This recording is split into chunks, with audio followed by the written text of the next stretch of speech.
Y ahora estamos frente a la inteligencia artificial. Pero resulta que en todas esas crisis lo que ha seguido funcionando es lo humano. ¿Comparten esa visión? Claro, y de hecho no solamente es la parte humana, sino que eso es lo que nos distingue. Así como lo explicaba Carlos, nosotros muchas veces pensamos, ay, la inteligencia artificial nos va a sustituir. Te dicen que qué es lo primero que tú quieres en tu hijo. Bueno, yo quiero criar a alguien que sea muy empático.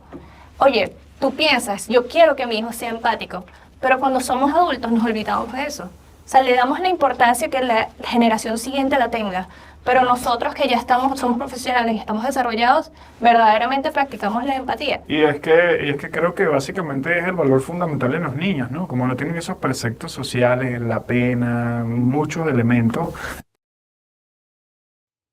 Yo soy tercera generación de chinos en ultramar. Mi familia llegó aquí hace mucho tiempo. Mis abuelos llegaron de China directamente y bueno, yo crecí en Maracay.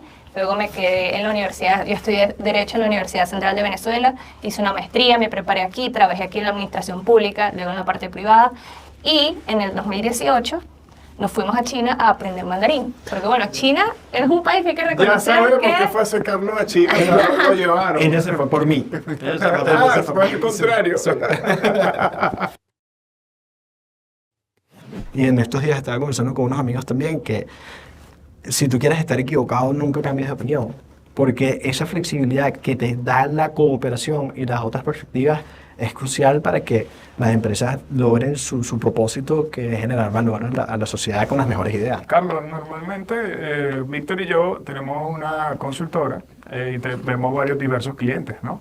Entonces, normalmente los clientes más difíciles son precisamente personas que les cuesta mucho, son muy rígidos en la estructura de las organizaciones, sobre todo en muchos casos dueños, y no creen que el modelo deba ser cambiado bajo ninguna circunstancia, que no ocurre tanto con los jóvenes, cuando son empresarios jóvenes. Beverly, ¿qué te parece? No, bueno, muchas veces vemos que esto de las habilidades blandas, la gente acude a una conferencia y wow, salió aprendido, pero verdaderamente no es así.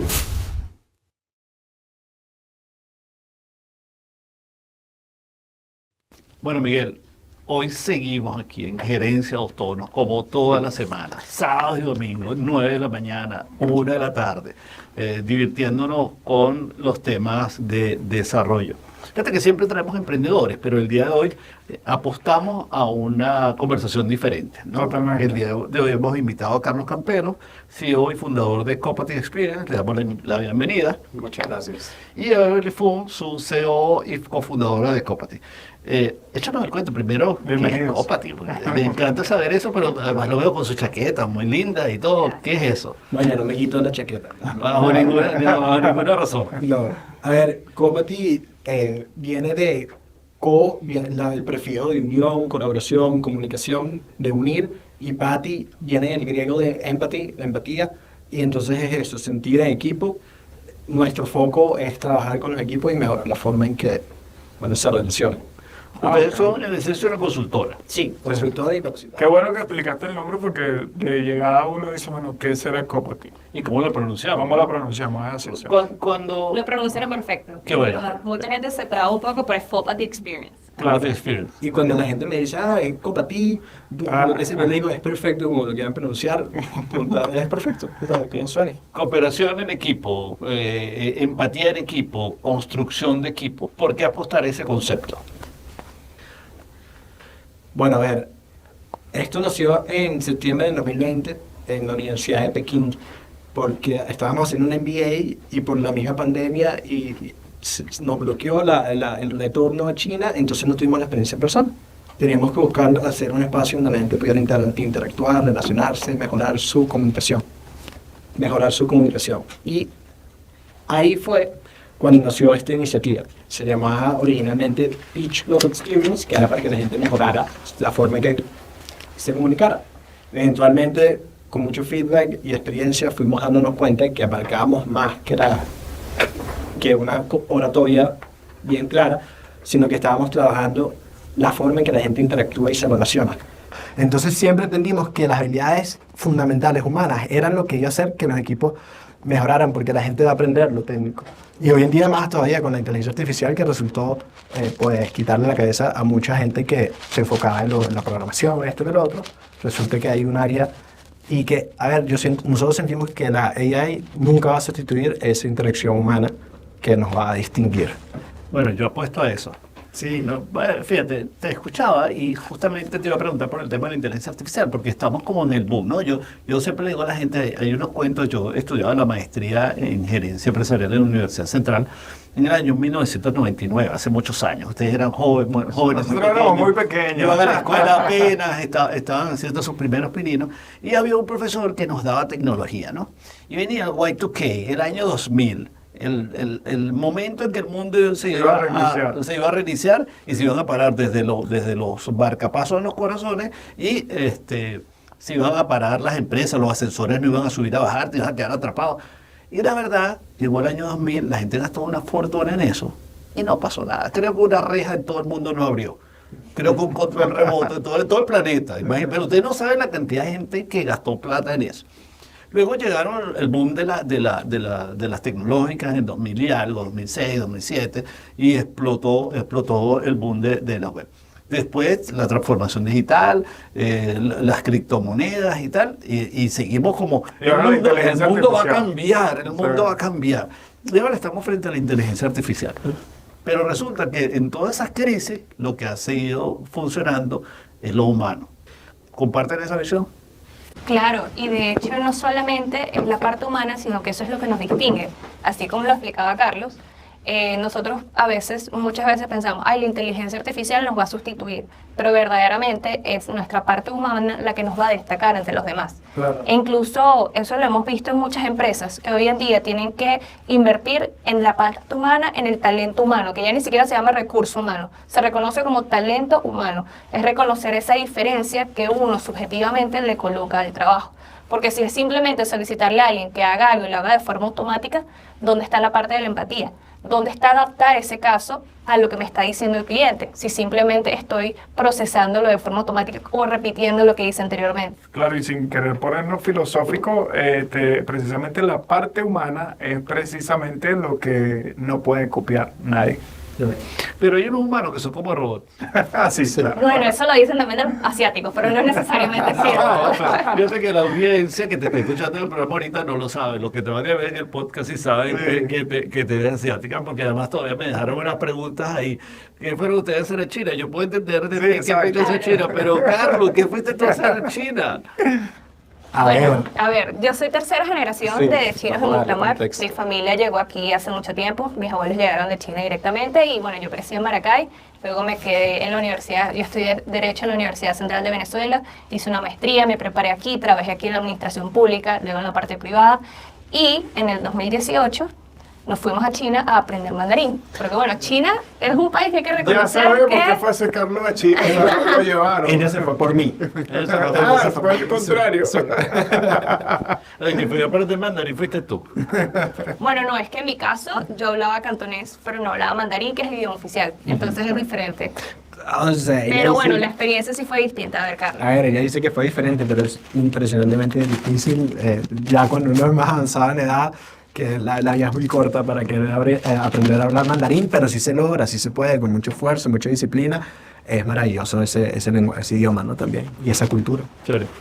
Y hablabas de los asiáticos, me dijiste tú, yo no te pregunté eso, la audiencia no lo sabe tampoco, pero ¿por qué algunas personas podemos verlas como robóticas? ¿Por qué esa interacción humana no se desarrolla? Bueno, de hecho eso es un gran problema que está pasando hoy en día en Asia.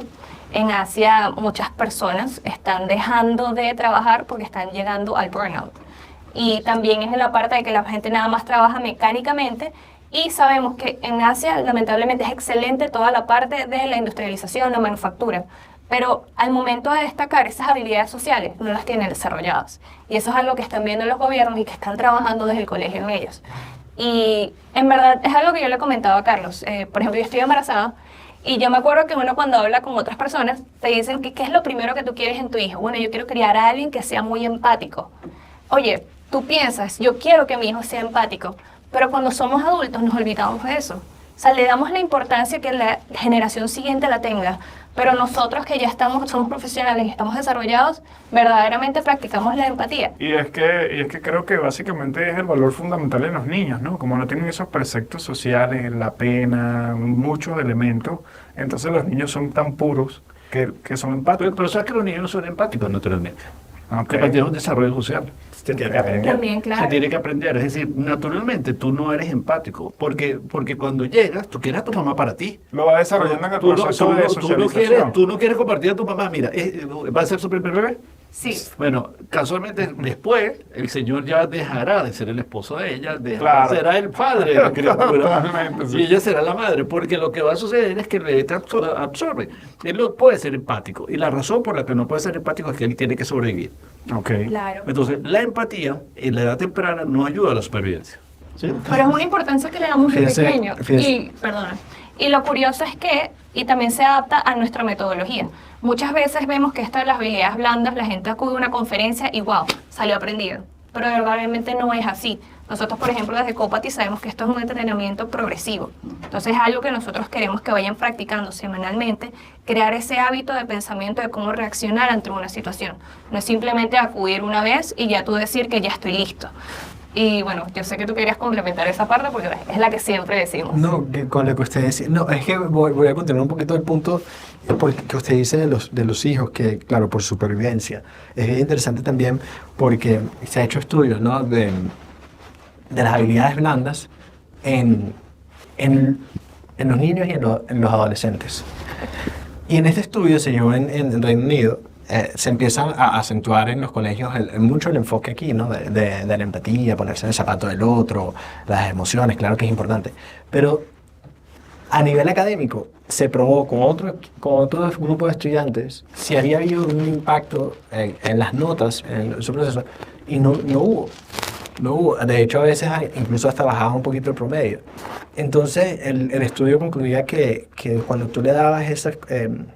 cuando tú hacías que el hijo estuviera tan consciente de tantas cosas que a lo mejor no son positivas, sino negativas en la sociedad, tantos dolores, tantas penas, los hijos empiezan a enfocarse en algo que no es positivo, en algo negativo, y bueno, no tienen su inocencia o su vida para sentir. Y yo creo que ellos tienen que ir evolucionando con sus sentimientos y eventualmente con mucho trabajo, contexto, ejemplo, eso se puede inculcar en los niños, ¿no? Pero Tenemos que hacer un corte en los adolescentes. En los adolescentes. y después en la universidad. Niños, niñas y adolescentes. Sí, Tenemos que hacer un corte. Tenemos que hacer un corte, pero vamos a seguir hablando con Carlos Campero y Beverly Fong de Copati, porque vamos a hablar al volver de inteligencia colectiva. Bueno, si les gusta el tema, que a mí me encanta. Escuchamos un poco de música, hacemos una breve pausa y ya volvemos.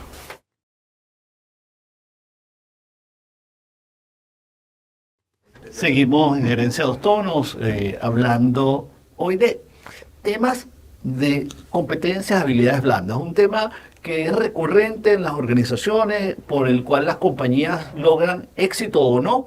Y para seguir hablando de este tema, están con nosotros, siguen el programa, Carlos Campero y Beverly Fong de Copati.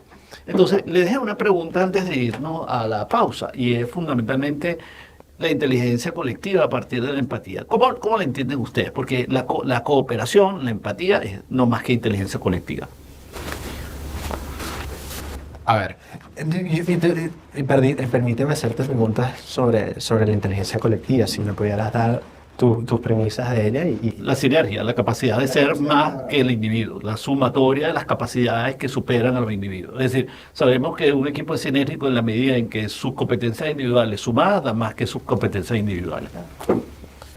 Yo creo, me parece eso es súper importante y siento que empieza por un trabajo individual. Yo creo que tiene que empezar ahí la capacidad de no solo buscar puntos en común con la otra parte, sino de enriquecer ambas perspectivas y que el resultado final sea mejor que tu idea individual, y que es eso, que suma a lo colectivo. Es un trabajo muy difícil, toma mucho tiempo para las personas porque las personas atañen sus opiniones al ego y se lastiman mucho cuando alguien o la critica, la contradice o incluso la mejora, le consigue fallas en la lógica. Entonces, los espacios laborales colectivos. Por ejemplo, en Amazon, el gerente raso, pues, bueno, ni siquiera el gerente raso, la persona en la primera escalafón de la jerarquía puede criticar al gerente con mayor experiencia que tenga dentro de la empresa si tiene datos que corroboran lo que están diciendo. Entonces permite esa flexibilidad al cambiar de opinión. Y en estos días estaba conversando con unos amigos también que si tú quieres estar equivocado, nunca cambies de opinión. Porque esa flexibilidad que te da la cooperación y las otras perspectivas es crucial para que las empresas logren su propósito, que es generar valor a la sociedad con las mejores ideas. Carlos, normalmente Víctor y yo tenemos una consultora y vemos varios diversos clientes, ¿no? Entonces, normalmente los clientes más difíciles son precisamente personas que les cuesta mucho, son muy rígidos en la estructura de las organizaciones, sobre todo en muchos casos dueños, y no creen que el modelo deba ser cambiado bajo ninguna circunstancia, que no ocurre tanto con los jóvenes, cuando son empresarios jóvenes. Beverly, ¿qué te parece? No, bueno, gracias, Miguel. Y para complementar un poco lo que comentaba Carlos, también lo de la empatía, porque nos lleva a la inteligencia colectiva. Yo creo que la empatía nos permite también reconocer, no solamente ante el otro, sino entre nosotros mismos, cuáles son nuestras debilidades y nuestras fortalezas. Y con lo que tú comentabas es la adaptabilidad de las personas jóvenes. Entonces todo eso va de la mano, y porque nosotros trabajamos esas habilidades blandas que nos permiten trabajar mejor en equipo. Si nosotros somos capaces de reconocer nuestras debilidades y nuestras fortalezas, buscamos a las personas que puedan complementar eso, y eso es lo que va a crear una buena sinergia en un equipo y que el equipo pueda funcionar mejor y se pueda adaptar a todos los tiempos, ante la inteligencia artificial o ante cualquier otro reto que convenga en este país o en cualquiera. Otra cosa que también es importante es que la empatía, así como lo decíamos de que los niños no nacen empáticos, el adulto tampoco. Muchas veces pensamos que las personas son empáticas naturalmente, pero eso no es así. Nosotros somos aquellos que apoyamos el hecho de que la empatía es algo que se puede entrenar y se debe de entrenar. Entonces, a través de varias sesiones, de varias simulaciones o de varias tareas, podemos hacer que cada persona se ponga en ese caso y se ponga en los zapatos del otro. Siempre lo hemos dicho, ¿verdad? Colocarse en el zapato del otro. Yo quisiera explorar con ustedes un concepto que bueno, que puede ser, hay algo, ¿verdad? Quizás cuando hay exceso de empatía y si hay esa empatía tóxica. ¿Ustedes qué opinan sobre eso? Bueno, yo tengo, a ver, lo que pasa es que ese es mi campo de acción. Sí. Yo entreno básicamente gente en venta, ¿no? Y la empatía se usa como el mecanismo básico, fundamental, para poder hacer conexión. Y la pongo en este rango, pongo desde la antipatía, la empatía y la simpatía. Eso que tú llamas empatía tóxica, para mí es simpatía, es decir, me pongo de tu lado. Imagínate que el cliente me dice, eso está muy caro, y yo te digo, es verdad. Claro. ¿No? Es decir, no es lo mismo decir, el precio es una variable importante, ¿no? Que te estoy dando un reconocimiento de lo que me dices y seguir conversando contigo a decir que es muy caro. ¿Qué nos pasa con los vendedores cuando nos entrenamos? Los vendedores lo que hacen fundamentalmente es lo que el cliente le dice algo, se vuelven simpáticos, se vuelven simpatizantes de la causa del otro. Entonces, y desde el punto de vista patológico, que es el campo de la psicología, que no es mi campo, bueno, el dependiente del otro, el que se hace de una manera codependiente, lo que está haciendo es asumiendo que la posición del otro siempre es cierta. Entonces, la empatía es un camino que hay que transitar con inteligencia. ¿Y cuál es la inteligencia? Te escuché, sé lo que me quieres decir, voy a ser empático frente a lo que me quieres decir. Por ejemplo, hace mucho calor. Es verdad, hace mucho calor y efectivamente el calor es una variable que puede dañar, pero no me puedo quedar ahí porque si yo quiero seguir haciendo el programa y el calor es una variable que a ti, digamos, te molesta, pero yo necesito cerrar la producción del programa hoy, ¿cómo hago? ¿Me vuelvo empático contigo? Sí, vamos a salirnos. Eso sería completamente simpático en la causa. Pero gracias por la pregunta, me encantó. Dijiste una cosa maravillosa. Voy a una conferencia y salgo transformado. Escuché al profesor Víctor Roa y después de 2 horas de disertación fabulosa, soy otra persona. ¿Eso es verdad? ¿Eso se puede? Bueno, yo creo que, es que yo me imagino que sus ponencias son excelentes.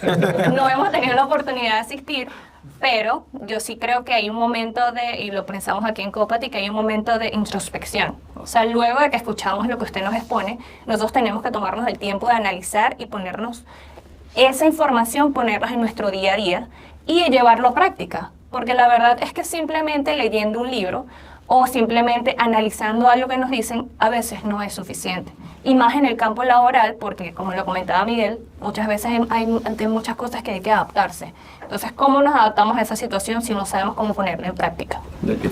Emociones, emociones, emociones. ¿Cuánto trabajo hacen ustedes con las emociones? Bueno, nosotros hacemos una parte que se llama manejo de emociones y lo hacemos muy en práctica al momento de laboratoria. Pero yo siento que, bueno, y creo que lo pensamos también, de que las emociones están en todas partes. Claro. O sea, cuando practicamos la empatía, la escucha activa, también hay una emoción. Y como usted mencionaba, la diferencia de simpatía y empatía. Pero también la empatía me permite colocarme en los zapatos del otro para saber qué decirle. Y me imagino que eso es lo que se dice en las ventas, ¿no? Este señor tiene calor, pero excelente porque aquí tengo el ventilador que te va a quitar ese calor en un segundo. Beverly también sabe sobre ventas. Ya vienen para mi equipo. Chicos, vamos, todo muy interesante, excelente tema. Vamos a un corte y regresamos.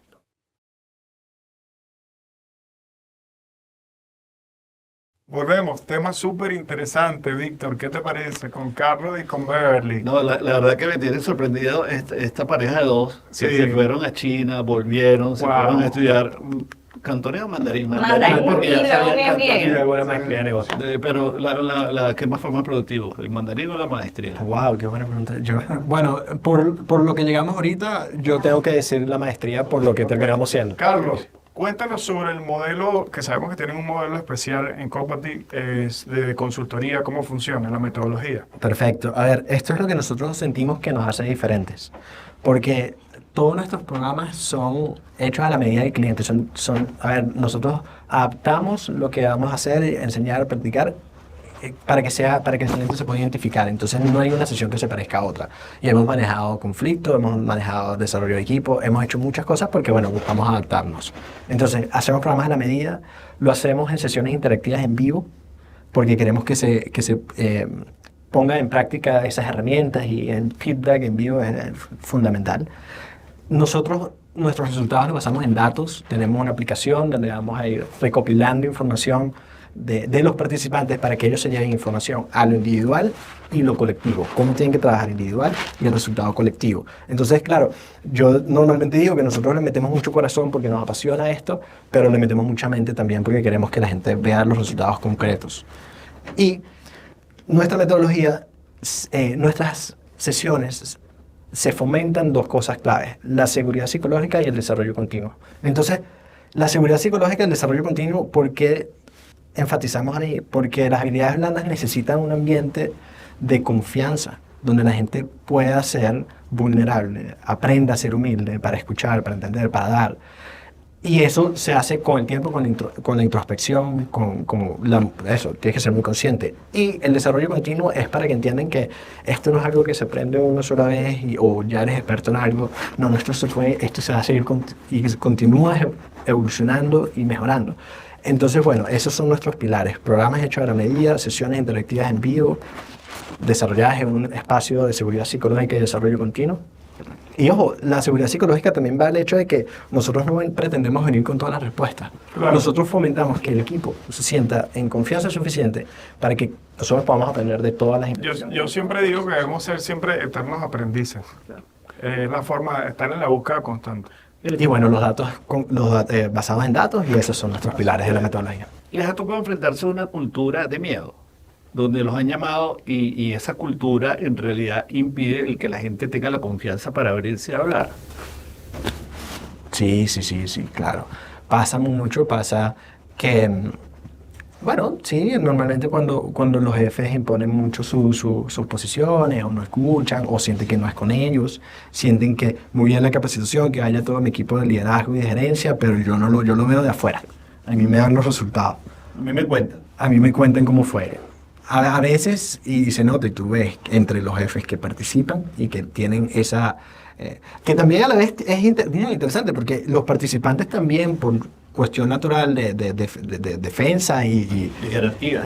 Claro, tú vas a estar jefe ahí, no vas a exponerte o a comentar igual a si no estuviera. Pero bueno, se tiene que buscar crear ese espacio para que con el jefe ahí se puedan hacer esas cosas también.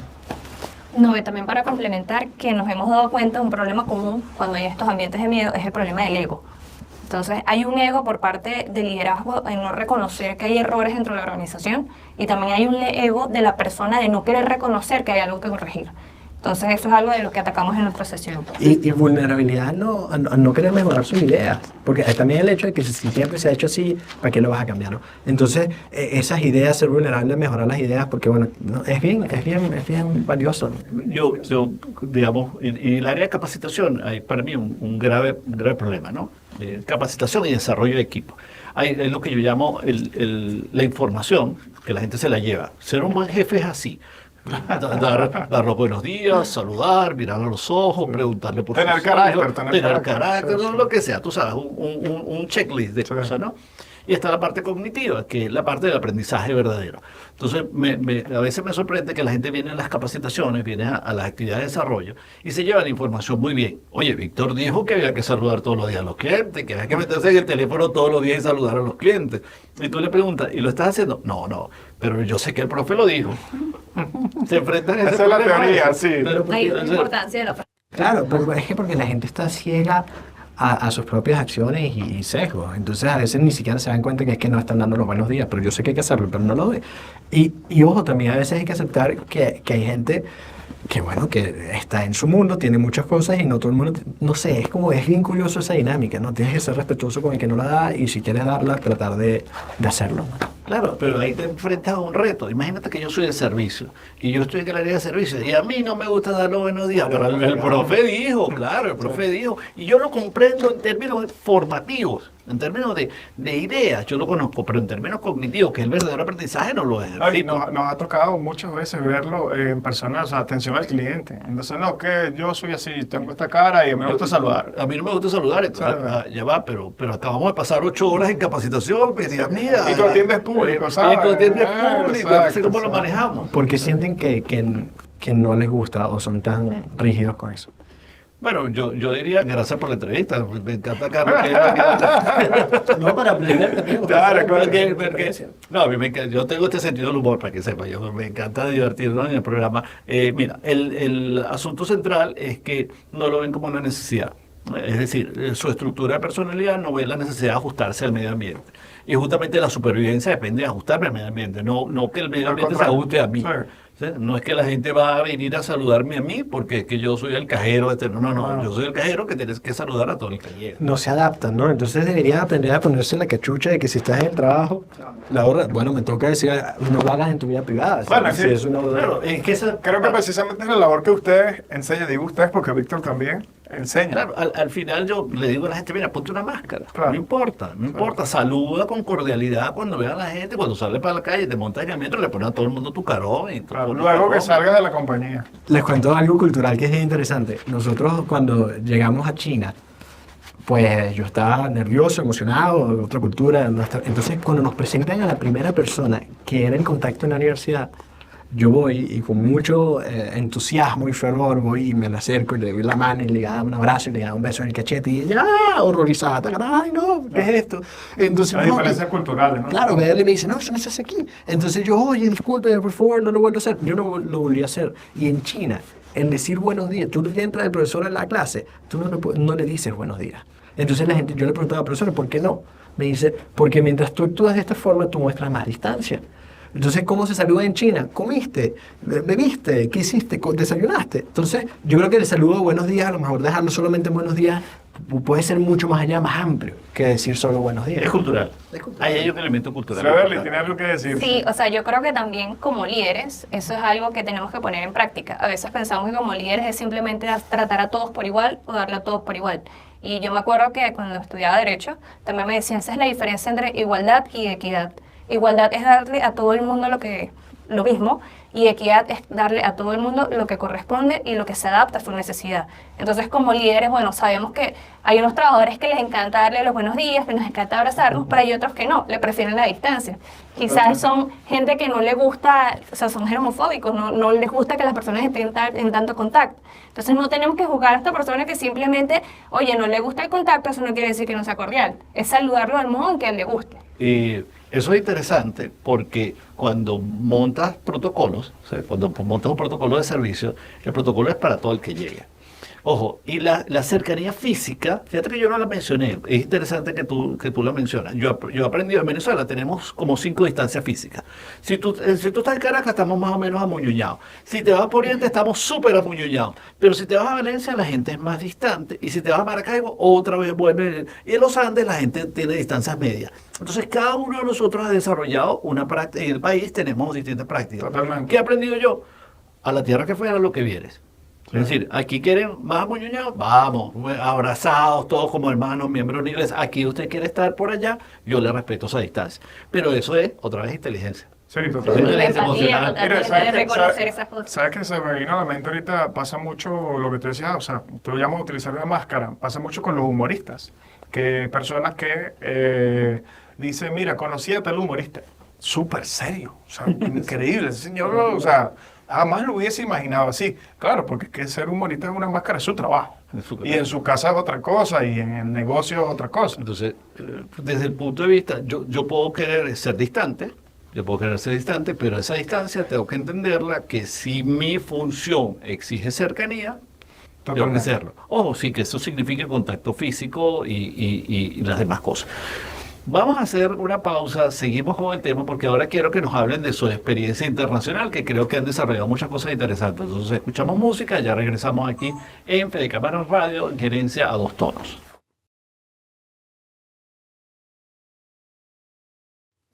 Y nosotros aquí, digamos, exprimiéndolos, Sí, sí. sacándoles el Al máximo máximo. jugo.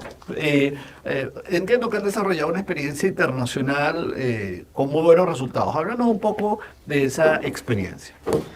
Bueno, nosotros en el 2018, en septiembre del 2018, nos fuimos a China con el objetivo, en principio, de aprender mandarín, era 2 años, y después hacer una maestría de negocios. Tuvimos la oportunidad de participar, de hacerlo así como se nos dio. Entramos estudiamos chino en Tsinghua University y estudiamos en MBA, la maestría, en Peking University, que es de las universidades más importantes allá. Tuvimos mucha suerte también en el proceso.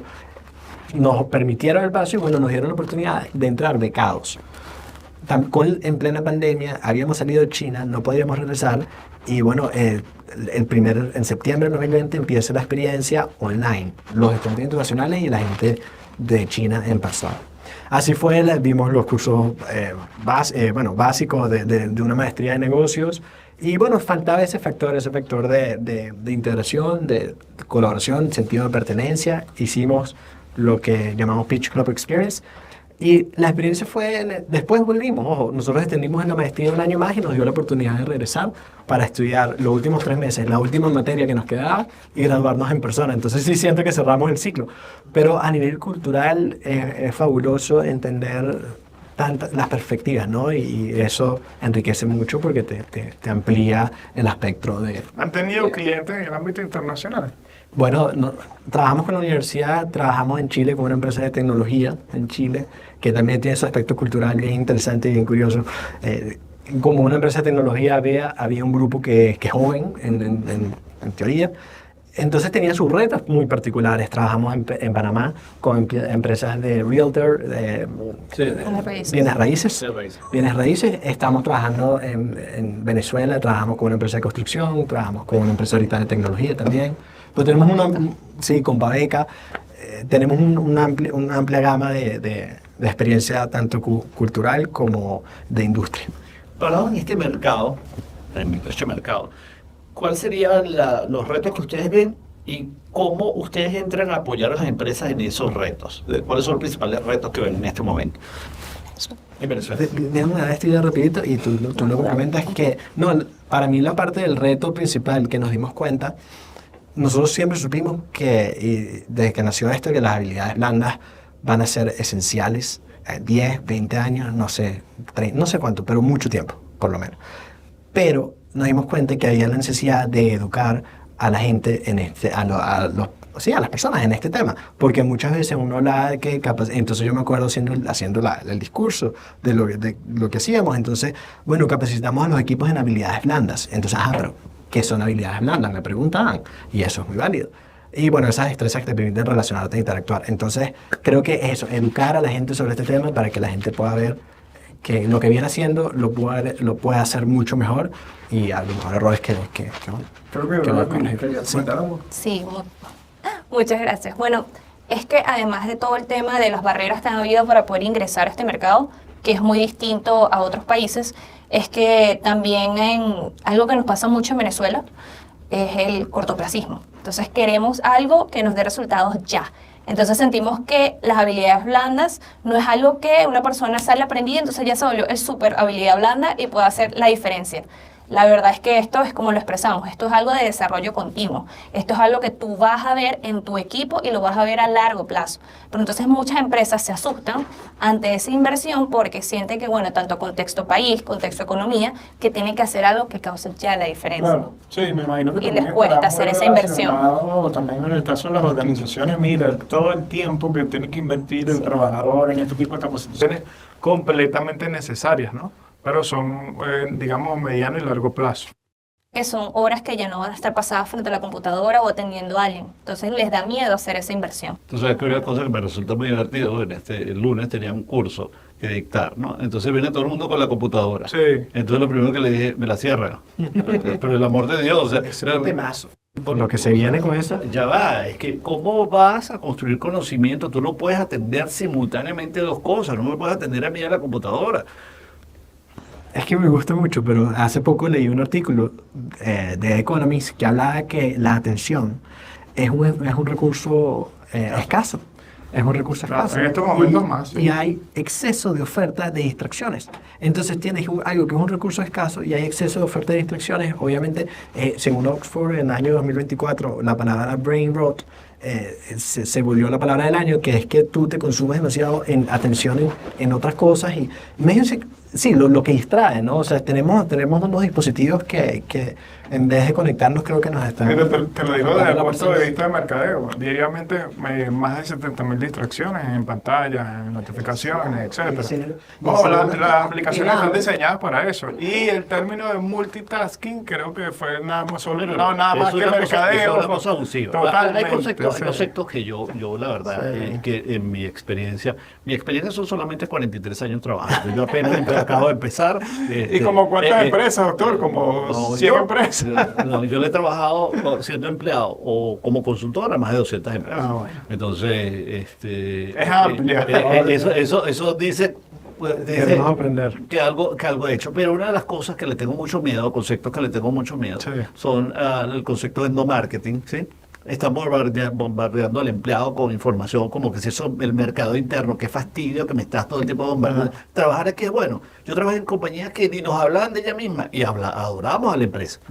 ¿Sí? ¿Por qué? Totalmente. Porque los valores realmente eran de las personas, lo que estamos viendo en las personas. No me ponga un aviso en la puerta que diga la visión y la misión. La visión de esta empresa es ser la empresa más fantástica del universo. nadie se la sabe. Pero entras y te caen a patadas. Adentro nadie te presta atención. Haces una propuesta, levantas la mano y te tumban el dedo. Sí. Eso, ¿no? Y luego le tengo mucho miedo a criterios que no tienen un fundamento, para mí no lo tienen científicamente, que son parte de consultoras que venden modelos, por ejemplo, como el tema generacional, ¿no? Los millennials, los centennials, los cuatriennials, y chévere, está muy bien para mercadear, para hacer redes sociales en el consumo, pero hacia adentro de la organización no tiene ningún sentido. Porque siempre coexistieron en todas las empresas gente mayor y gente joven.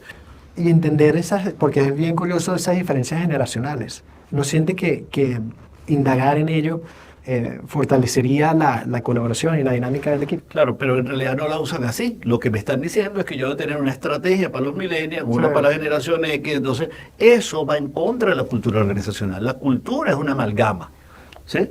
Y amalgamada significa que aunque tú y yo seamos diferentes porque tenemos distintas edades, cuando nos sentamos en esta misma compañía, los dos creemos en el cliente. Nos gusta relacionarnos con las personas. No es que a ti no te gusta, entonces a ti los clientes nos van a tratar solamente por WhatsApp y le vas a responder grosería cuando hables con él.